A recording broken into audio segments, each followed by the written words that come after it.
crush ko. Ay, hindi pala. We're ABM The Vines and we're here for another exciting vlog.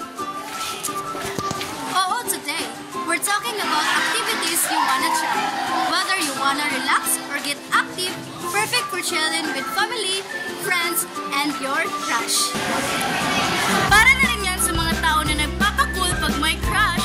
You know, the ones who act chill while texting.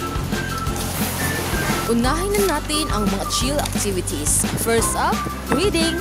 Alam niyo ba, it reduces stress and helps improve memory? Malakas maka-impress yan. Parang pag nakita ng crush mo, uy, may libro ka, intelligent. Promise, kung gusto mo lang mag-relax habang yung crush mo ay nagbabasa ng text mo, go for this! Next is painting. You can develop your creativity and emotional well-being.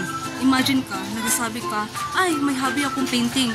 Kung ako yan, baka makakrush na sila sa talent mo. Seriously, it can help with stress and at the same time, you can impress with someone with your artistic side.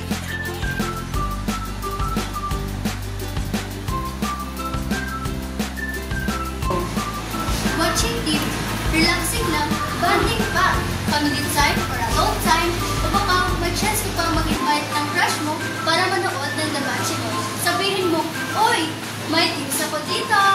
Yung way to accidentally bring up the date idea. Hey, wanna watch together next time?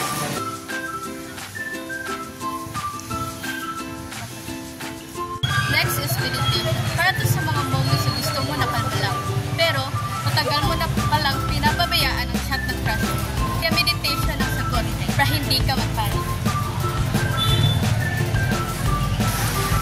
Mindfulness, di ba? Focus ka lang habang naghihintay ng bigay. Kahit sabay na ang puso at utak mo sa natin.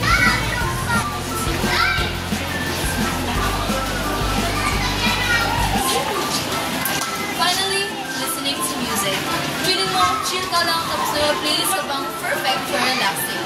Your secret, pag mag-play ka ng slow jams, baka mag-feelings pa yung crush mo sa'yo. Perfect yan for de-stressing. And of course, trying to be cool while waiting for the next text. Now, let's get moving. First up, dancing. Build up confidence, improve flexibility, and impress someone with your moves.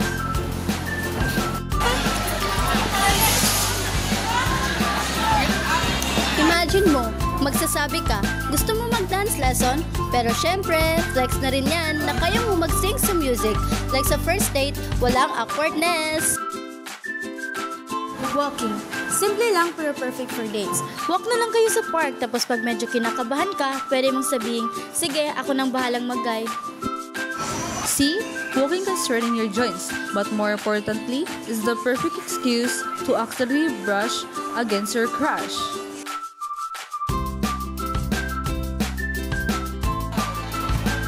Confidence is the key. Just like sending the perfect message when you finally ask them out. Kaya yan, basketball skills to dating skills. Basketball time, it builds strength and endurance, and of course, a good shot in basketball could be a winning move with your crush. Next is volleyball. It's a great way to practice teamwork and it's also a fun, energetic way to impress a potential partner. Kung magaling ka mag-serve, may serve ka din sa love life. Not just for fitness, but showing off your skills. Maybe even in handling a relationship. And last but not least, travel. It boosts your mood, enthusiasm, and hey, mabilis kang makakahabol kung sakaling travel. Kasi, just in case you're still chasing the text back or hindi ka mawala ng phone, para sa crush, hintay ka ng forever kung paasahin ka rin naman. Ay, So, whatever activity you're into, just enjoy and have fun. It's not always about increasing your crush, but hey, it doesn't hurt if they notice, right? it's all about finding balance. So try something new, get active, and who knows, magkaka-crush din si crush sa'yo.